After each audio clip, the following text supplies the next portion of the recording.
আবারও কঠোর আন্দোলনের হুঁশিয়ারি দিল ভারতের আলোচিত ককরোচ জনতা পার্টি সিজেপি। সরকারের সঙ্গে আলোচনার পর আন্দোলন স্থগিত করলেও এবার সেই সিদ্ধান্ত থেকে সরে আসার ইঙ্গিত দিয়েছে দলটি। তাদের অভিযোগ, প্রতিশ্রুতি রক্ষা করেনি সরকার, ফলে আবারও রাজপথে নামার কঠোর হুঁশিয়ারি দিয়েছে তারা। বিস্তারিত জানাচ্ছেন SI রাজ।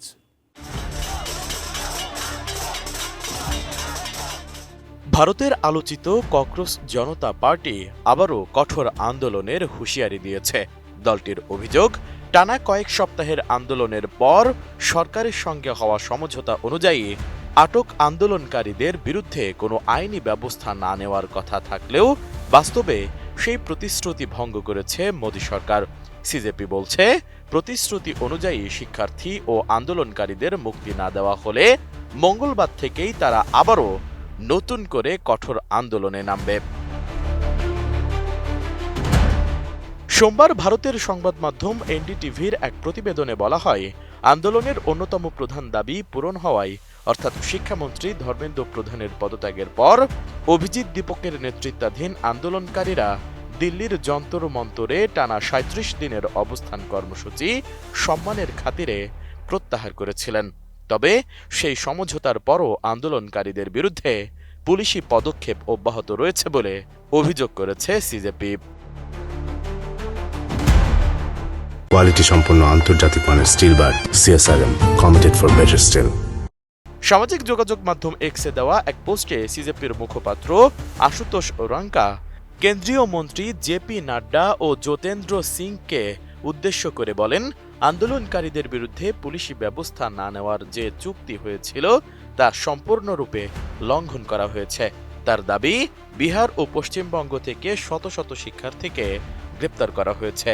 দিল্লিতে আন্দোলনের লজিস্টিক সহায়তাকারী স্বেচ্ছাসেবকদেরও আটক করা হয়েছে বলে অভিযোগ করেছে তারা। পাশাপাশি বিভিন্ন রাজ্যে শিক্ষার্থীদের ওপর নজরদারি ও হয়রানির ঘটনাও ঘটছে। ককরোচ পার্টির দাবি, আন্দোলনকারীদের বিরুদ্ধে দায়ের করা সব FIR অবিলম্বে প্রত্যাহার করতে হবে, আটক শিক্ষার্থীদের নিঃশর্ত মুক্তি দিতে হবে এবং ভবিষ্যতে দিল্লি পুলিশ কিংবা বিজেপি শাসিত রাজ্যগুলোর পুলিশ যেন নতুন করে কোনো মামলা দায়ের না করে সেই নিশ্চয়তা দিতে হবে। অন্যথায় আবারও রাজপথে কঠোর আন্দোলনে ফিরবে বলে স্পষ্ট হুঁশিয়ারি দিয়েছে দলটি।